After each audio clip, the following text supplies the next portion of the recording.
The wait is over. You were waiting, right?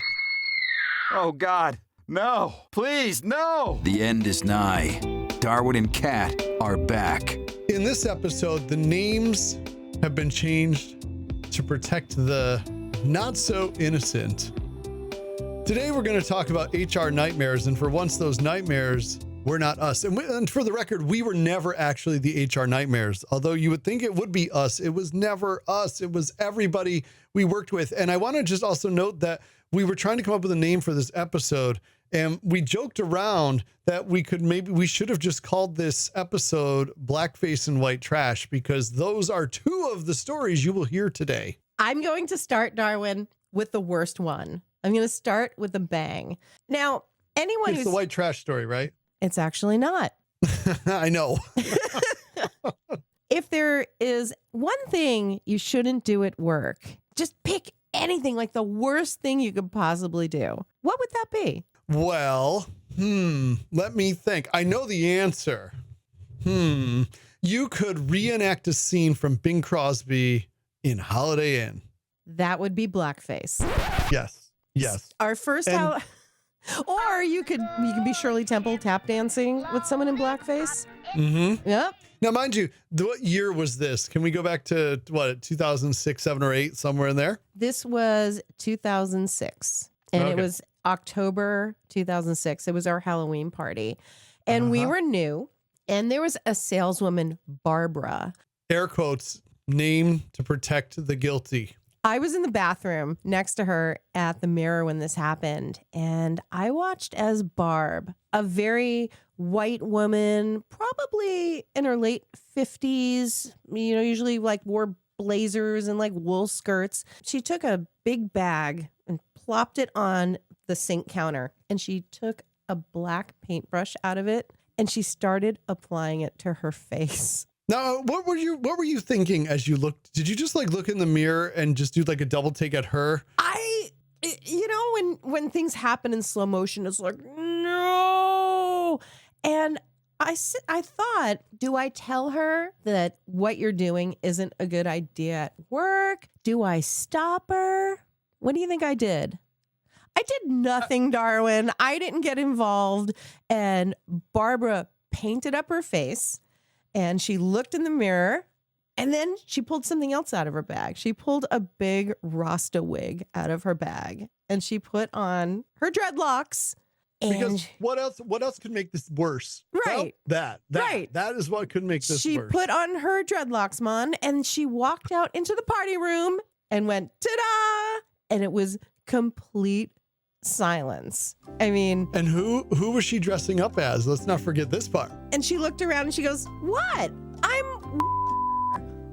was her boss. She was her boss for Halloween. But had like a very short, neat haircut. He did not have dreadlocks. So I don't know how that was, but when she was met with the stinging silence, that's what she said. So everybody's looking at her. And I look over at Jams, our urban station, our black station, and I locked eyes with Big Ray, who was the morning guy on our sister station. And he just mouthed at me, "What the fuck?"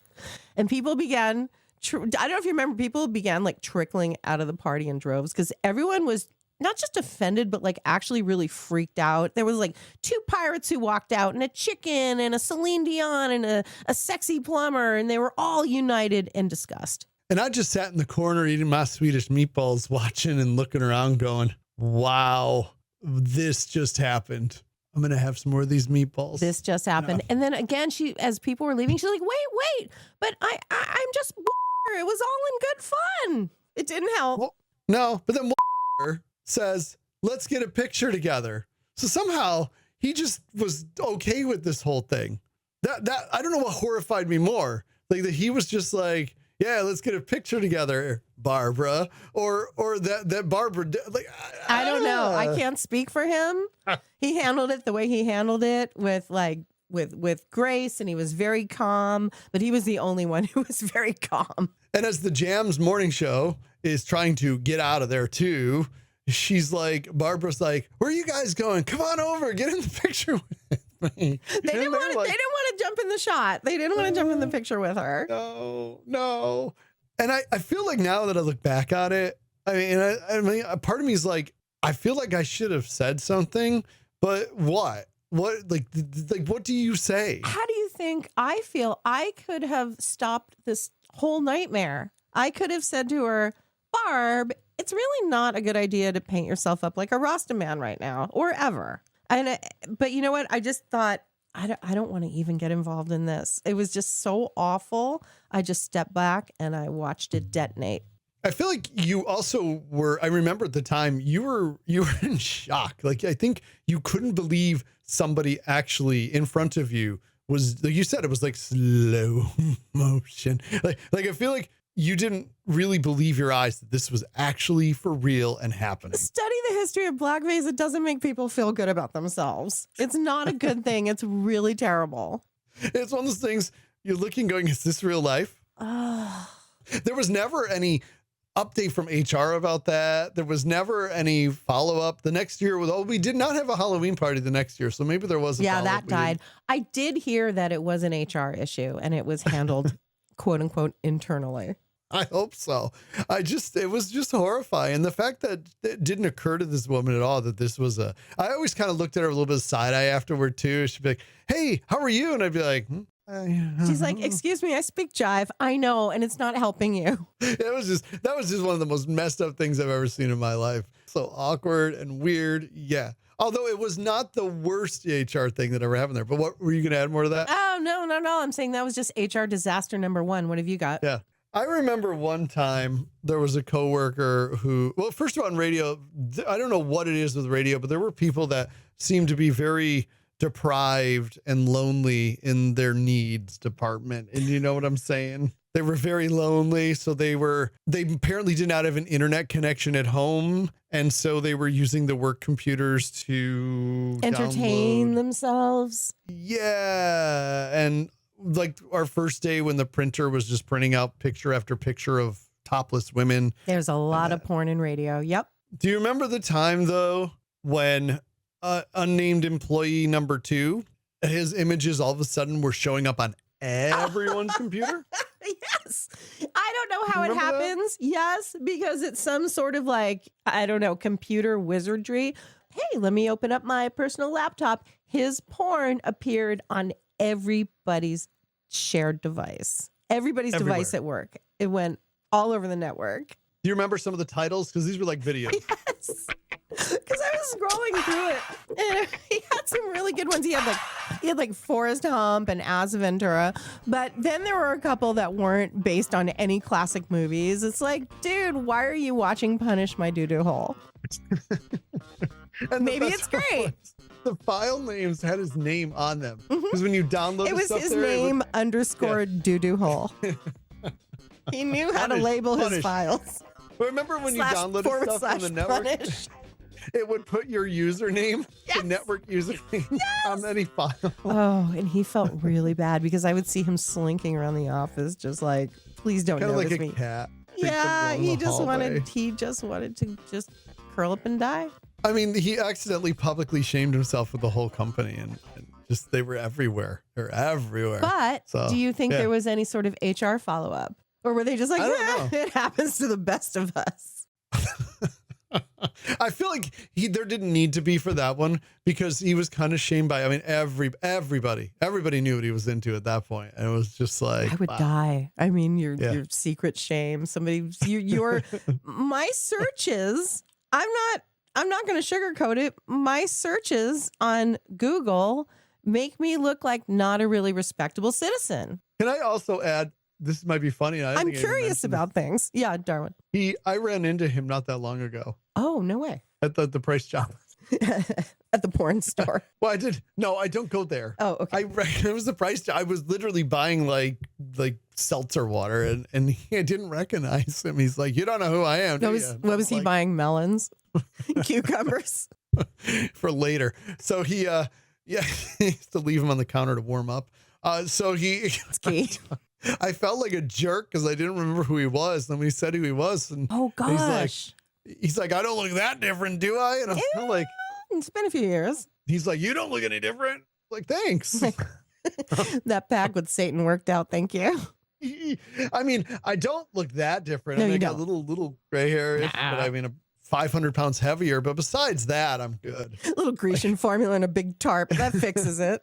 But what comes to your mind when you run into somebody you haven't seen for a bunch of years? Oh, shit. You Immediately. look old. That's what I always think because I'm in age denial. I look at myself as this young, fresh thing. And then I see other people. I'm like, damn, drink some water. Not to veer off, but one of my sidebars is with my full-time job of teaching. I have a lot of kids who I went to high school with their parents. A lot of times they're like, you're the same age as my mom. She looks way older than you. I'm like, don't tell her that. Just, Don't no. mention that. Keep that to yourself, okay? There's some things you don't say out loud. Do kid. they ask But you what things were like in the olden days? Yeah.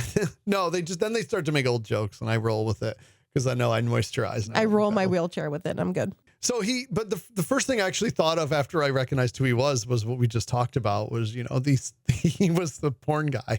Yeah, it's porn guy. That's it. Because once you get a nickname, I have to tell you, a little sidebar here. Once you get a nickname, that's it. I have a friend who is a very successful, he's a show business lawyer for very big film studios. But in the 3rd grade, he had a booger on his face. And I always refer to him as Booger Face. I'm talking to my husband. I'm like, oh yeah. So anyway, I was talking to Booger Face. It's like, God, he's never gonna get past that. I'm like, no. I have one too. Like, it's someone I grew up with who I don't even talk to anymore, but I always refer to as my fat, ugly, annoying friend. Mm-hmm. It's just awful. People are like, wait, this is your friend? I'm like, not really. Yeah, it just kind of stuck. So what about the time so the company we worked for was owned and still owned by this family, and they were very nice people. I mean, kind of cheap, but they were nice people. I liked the Mister, as we called him. I liked him very much. I liked him. He's got a great backstory, actually, a business story, really worked hard. His kids all worked for the family. One of them ran the automotive division, and one of them, I don't know, became an attorney, right? The woman. And then there was the other one we called Chuckles because he was a stand-up comedian. I don't know what his real name was. We never met him, did we? No, Chuckles? we only heard rumors of Chuckles. Yeah, we never met Chuckles. And his then there was knock-knock the jokes. youngest one who kind of did our internet stuff, but sort of. I don't know. He was in the building. People liked him, but he also grew up very differently than everybody else. And do you remember the party he threw that I didn't go to because I got kind of mad? He threw a white trash party, which you absolutely refused to attend. At his father's mansion. Yeah. Oh, that too. Well, okay. At first I thought he's throwing a party. This was Halloween the next year. This is after the blackface year. Oh, okay. All right. How do you That's right. follow that up with a white trash party? All right. Yeah, okay, that's right. Now I'm thinking that we didn't have the Halloween party at work, but he didn't invite, what was our pseudonym? Barbara? Yeah. Barb. Mhm. Yes. Barb was not invited. That's right. He sends out the invite. Then another invite comes, an email to almost the whole staff, select staff. And the follow-up email says it's going to be a theme party, and the theme is white trash. And I've attached images of examples of how to dress. And the pictures he found from the internet were literally how we all dress. Oh, shit. At the I wore that company. last week. Yeah, you're looking around the office and you're going, wait a minute. This is how the employees that work for his father are dressing. And I was so insulted by the fact that, and we were negotiating our contract at the time, so I think I was a little salty about the fact we got paid dirt. Right. So I was like, I am not going, and anyone that goes to this party is an asshole. I think that was like, I was really... Well, I went. I I can know. report from it. But you gave me stories about like the $20,000 chandelier from Italy and all that. But come on. Well, all right.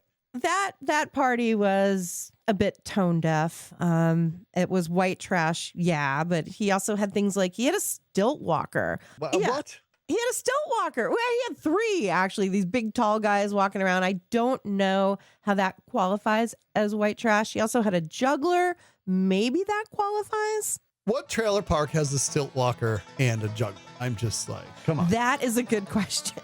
Yeah, My daddy was a juggler. We lived in a trailer. It happens.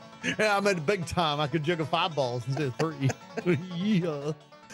Come on. I mean, okay, at least you admitted it was a little tone deaf, right? It was completely tone deaf. It was. I realized that when I put on my quote unquote costume, it took me not a lot of time to get into my character. All I had to do was put on my clothes and rat up my hair, and I was good to go. What does that say about me?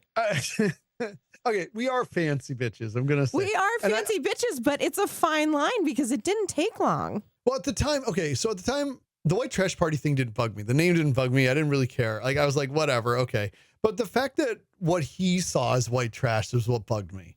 I get it. That it was not what you would say is a redneck or trailer park, or you know what I mean? It And I don't wanna, seemed mean spirited. It seemed a little mean, and that it was seemed targeted. Yeah, that was kind of the problem.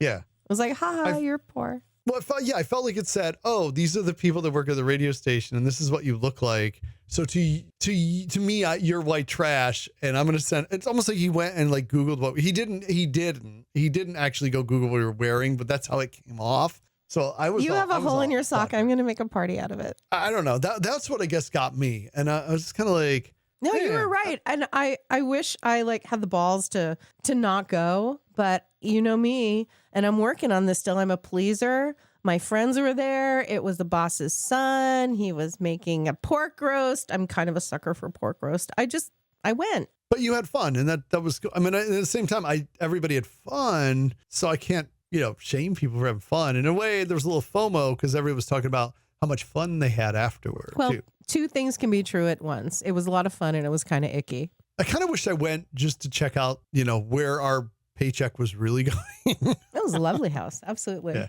Although I will say, though, that the owner he worked for that, too. To give credit's due. He worked his butt off to build that company, and he deserved that house. So I'm not salty about that. I mean, I had a pair of like camo shorts I could have worn. I was ready. That was what I wear to the office. Just slapped them on and I could have put on one of your T-shirts. My favorite. Said I have a big banana. I've got a big banana. I could have. There we go. I could have worn my shirt, and I would have been good to go. Yeah, that was your salty face for sure. I could have shown up in my piece of shit car, and It wasn't that bad, was it? No. I didn't have a. No, I never had a piece of shit car. No, I think you had a Jetta. Yeah, that was a piece of shit. It was brand new and a piece of shit. We could do a whole episode about that car, but we also had other people in the building. Believe it or not, there were people who did not like us. It's hard to believe that, right? I can't believe that. I mean, I like us. Why wouldn't everybody else? And we were so nice to everybody. Hated each other. Oh yeah. Right? Oh, oops, I forgot about that. that little minute. There were people in the building, and let's talk about them, all right? Okay. And do you know who I'm going to start with? I think you're going to talk about Candy and Potter. Yes. Oh, we didn't change their names, and I don't care. Oh. So you can Google them, and that's okay. I'm not changing their names. Are you? What would we change it to? Blandy and Pooter? I mean, it's pretty easy to figure out. Well, yeah. Okay. So they would probably, whatever. They were mean to us. So they were on the big station. They were on the one that made all the money, right? I was kind of fascinated with them because we just started and they were on the big station and they were really popular and we were the new kids. And I was thinking, ooh, maybe we can be friends. It was Candy. She hated us. I said hi to her, I think our first day I was there passing the hallway, and she actually verbalized what she was thinking. She went, ew. Yeah. She ewed me with her poo face. And you are one of the nicest human beings in the world. Thank you. And Annoyingly did not nice. Deserve that. I did not. I would deserve never that. say that. Okay. I would never say annoyingly nice. I would say genuinely nice. Okay, thank you. And you got an ew. I got a big ew. It wasn't like a mini ew. And I was so incensed about it. I was so mad about that. I was so insulted for you.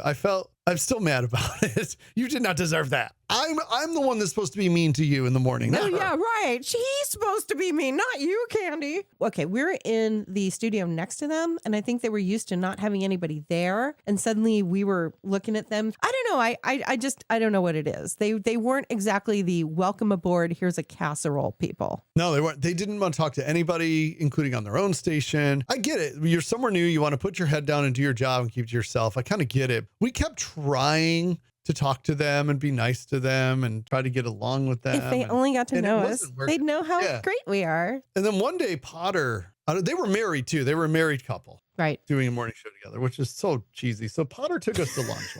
Remember that means they can never get away from each other. And I wonder what we were so confused by that. Like, what was his motive? He came over and said, "Hey, do you guys want to grab lunch?" And we were floored by this. We went, but we were it was really odd because it had been weeks and weeks of them either not talking to us, just being really cold, or just giving us the ew. And then suddenly, Potter wanted to go out to lunch, and I was like, "Does he feel sorry for us? Is this like a Make-A-Wish situation? It's like, oh, let's make them feel like they have real radio friends. What is this? Why?" And he was nice. And he bought us lunch. He was very nice. And we thought, wait, how is he married to the beast? Like, what is this? Right? It was just so confusing. I don't think he said much about Candy. He wasn't like, listen, the ball and chain is really killing me. Nothing. No, he just talked to us about radio and our show and our goals. And he was just like really nice. It was bizarre. And then he might start to say hi to us a little bit. And a few days later, and I'm a known klutz. I mean, I trip over air. That's my skill. Do you remember I was walking toward her and she was coming the other way and I did my classic trip over nothing and my arms flail and I'm like, I almost fall down. Not only did I see her smile, but she was like, as if she almost laughed. I looked at her and I said, oh, there is a soul in there. Candy, I think you can fog a mirror. I didn't think it was possible. So you got a smile out of her, but she was laughing at you because she was mean. Because I almost fell on my face. Right. Yeah, that was funny. She's like, Funny. wouldn't it be great if that stupid morning show dies? She would have laughed. And they vacate that studio so we can use it? That was her plan. It could have been like her annex, right? Her dressing room or something. Sure. We had on our station, and again, our boss that we liked, not the one we didn't like, not the wrecking ball, the boss we liked, he had all these wacky ideas to get the station attention instead of paying us more. And one of them was to buy a decrepit, broken down bread truck, like a bread delivery truck, like this giant, miserable piece of junk with he put flames on it, our face on it, where let's see, can we reenact how we looked at it? You ready? We were both like, That. yeah.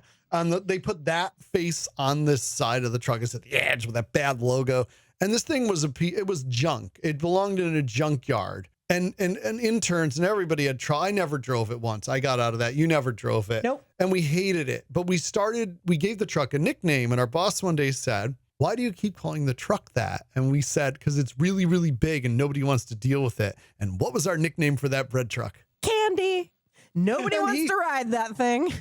And he was also Candy's boss. So oh, yeah, he was. He laughed. Yeah, he laughed and he was like, you two are terrible. I should have known better to ask. He didn't disagree. So their last day on the air, they were leaving and we did something nice for them. I forgot what we did. We gave them something nice. We went next door to their studio to like wish them good. Like genuinely, we did something nice. And in our studio, we had different buttons for each of the other stations in the cluster. And I don't know why, but I think we wanted to hear if they were I think we wanted to see if they were going to thank us on the air for whatever. Oh, wow. You know what? They're decent people after all. They're moving on to greener pastures. They're going to a bigger market. They'll probably say something nice about our show. And we hear Candy going, oh, the cheesy cornball morning show from next door gave us this junk or something. And we were just so insulted by it. Yeah, we were pretty bummed. She really did say it was like dumping garbage on their lawn. And then immediately she gave out their phone number asking for them to call in with farewell messages. So we recorded that and put it on the air on our show and said, this bitch, remember this? Yes. We said, this bitch was nasty to us. We asked our listeners to flood their phone line with prank calls so none of their listeners could get through. And our listeners came through for us because then she came over and goes, why are we getting calls saying Darwin and Cat are awesome? What did you do? And we're like, I don't know. Maybe we just are great. Call us the cheesy show. And then, do you remember the last thing I said to her on the way out the door? What? Remember I told her about the bread truck? Oh, no. You told her? I didn't know this. You didn't know this? No. What did you say? No, what did you say? I said, Candy will always remember you because we named the bread truck after you. And she was like, what does that mean? I said, because it's really, really big and nobody wants to deal with it. I walked away. So she knew. You didn't know that? I didn't know that. Yeah, it was after the meet. People, she bullied us.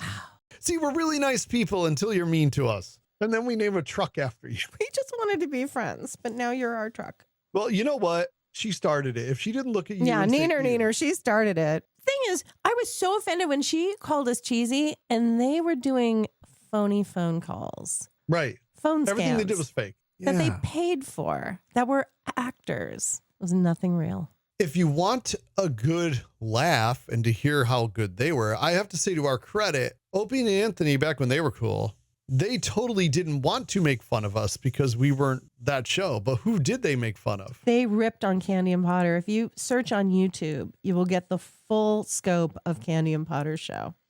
with Opie and Anthony taking their bits, ripping them apart, and actually doing them and making them funny. And we never got that treatment. Why? They skipped us. They did a couple of shows from our cluster, but they did not rip on us. They did not rip on us. There's a story with that where I think we tried to get them to rip on us because we thought it would be good exposure because they were on XM at that point, and we thought, hey, if they make fun of us, we can ride this. And we got rejected because we weren't cheesy and bad. So we didn't get the publicity, but you know, Norton, who's the comic on that show, is just he's just one of my favorites. I worship that guy. He's so funny. There's jokes he told on that show I still remember this day that I will not repeat because they're that bad, but they're that funny. Hi, Candy and Potter. Hope you guys are doing well. By the way, I think the last I heard, Candy was doing podcast advising. Yeah, she is. Oh, yeah. Yeah. So if you want to give us any advice. How can we stop being cheesy, Candy? Can you help us now? God, I'm so over it. I'm realizing I'm not as big a pleaser as I was. My whole life I've been like me. I'm so nice. You killed me with that.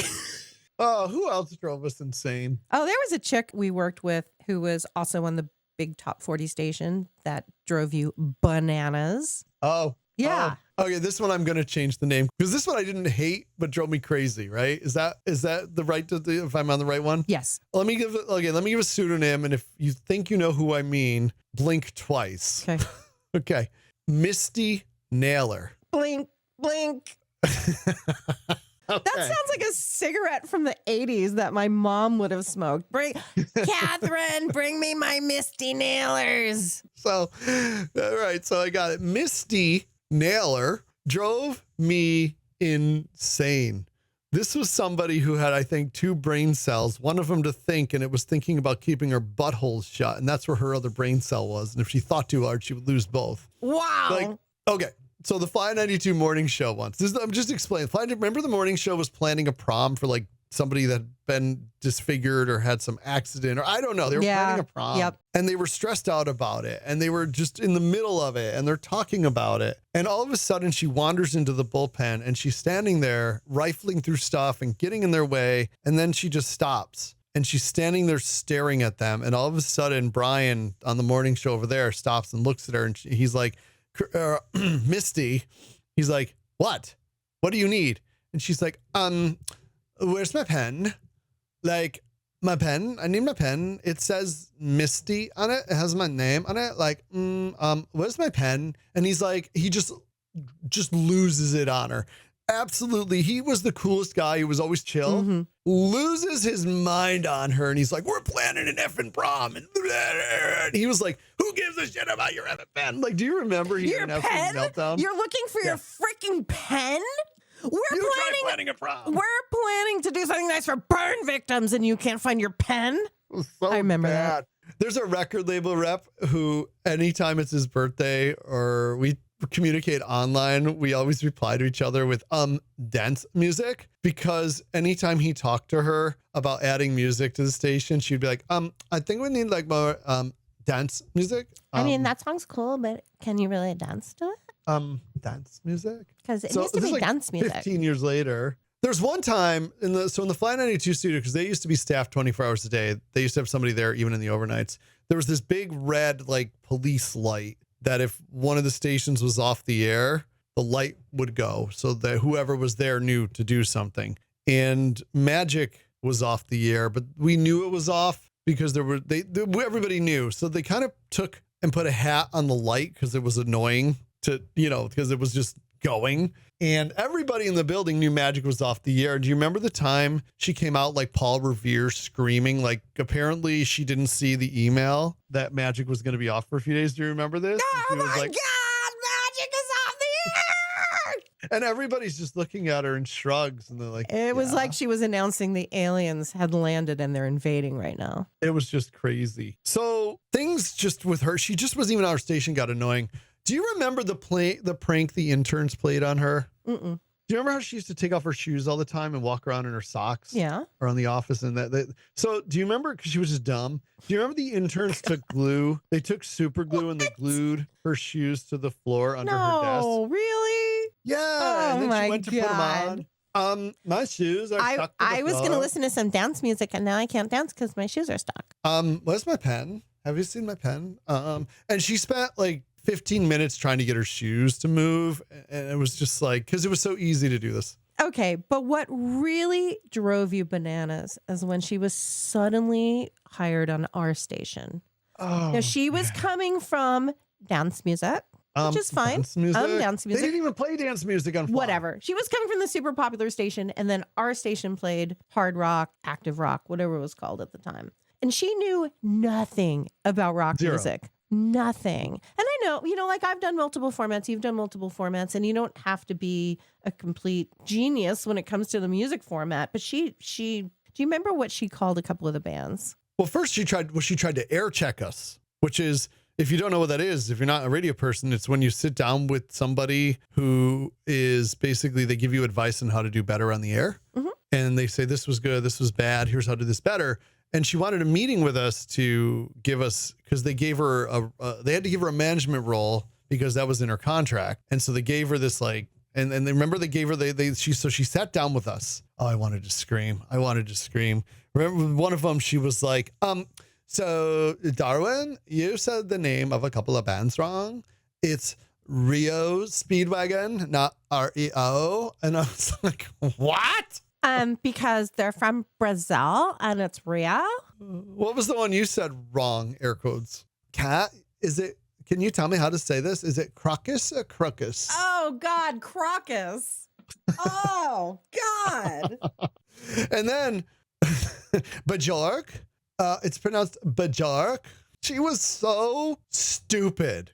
But the thing was, sometimes you come into a format or come into a situation where you don't have all the info, but she said it with such authority. That's what lit us on fire. She was so sure of herself, and she was going to pass this knowledge on to us. And then I found out there was a weekend opening down on K-Rock in New York City, a long gone legendary station. Howard Stern was on that. It was, it was kind of like the East Coast version of K-Rock in a way, right? It was like, big station. Number one market. And I thought, remember, I was really excited. I was putting together an air check. I was like, I will drive down there on Sundays to do a shift on K-Rock. That would be huge. Remember, it was like one of my dreams to do. Yeah. So I put together my air check. I'm getting stuff ready to send it in. And then the posting was gone. And I thought, man, they hired someone already. Okay. Yeah, maybe they did like an internal hire. It's gone. So a few weeks later, I'm like, I go to check their website again, thinking, who did they hire? Do you remember the primal scream I let out when I saw who was doing that shift? Do you remember this? I still hear that scream in my dreams. I couldn't make that scream if I tried. You could not replicate that. Who was on the schedule? Misty Naylor. I lost my mind. I lost it. I went on the way home by Goodwill. I bought a box of old plates, and I drove out to the woods to some rocks and screamed. You let out and that threw anger. a plate. And I screamed and threw another plate. And I screamed and threw a mug. And screamed and threw more plates. I was like, Mommy Dearest, beating her with the wire hanger. Clean it up! I don't know how. And then I turn around, and this poor homeless person had been sleeping 20 feet away. You scared the homeless encampment. I was like, you don't understand. You don't understand. Misty Naylor's on K-Rock. Now, the thing is, she knew nothing about rock music, and she especially did not know anything about alternative music. She called None. The Cure the crew. Oh. It hurts. It hurts. It hurt you. And then she ended up having the whole rest of her career in alt rock. And anytime I see her talking about it, I was like, you didn't get this. This wasn't your passion. But she wanted to be your friend at one point, sort of. We were kind of friends because, as we've established, I just want to be nice to everybody. I just want to be friends with everybody. And, she was one of the popular girls at work. And I think when she started paying a little bit of attention to me, I felt kind of special. And we were, talking for a little bit, but then she just went off and, did her thing and played the crew on the radio. I don't say I dislike her. I don't dislike her. And she put the work in. I mean, she put a demo together. She drove down there. She met with them. Obviously, there was something about her that What? Well, You're wasn't her twitching. father some lawyer for a major media organization? She always had She had an angle. some help. Heck, I And would she use was- an angle if I had one. Okay. She was also very attractive, very thin. She was so skinny. She was such a tiny girl that one day we were in Petco and there were little dresses for chihuahuas. And you said, "Oh, does Misty shop here?" And I looked over at this tiny dog dress. I almost died. She could fit into one of those koozies you put on your, cup or your It was mug for or a your teacup pan. breed. I don't know. There was just it was something about, because that was like my whole career, my whole life. And Yeah. there was a little bit of jealousy. I admit, sure. there was a little jealousy there. I don't want her to not have a great career or anything, but it was that air check and everyone's got to start somewhere. But I was like, why It's her? a hard lesson when you're working on something that's your dream and you're working so hard at it and you think you're pretty good at it. And then just somebody who fits in a dog dress gets that job And doesn't know her shoes are glued to the floor. and listens to the they're- crew. Hey, right. And Bajork. You got to admit, though, that Rio Speedwagon are pretty good. Oh, yeah. From Brazil. Mhm.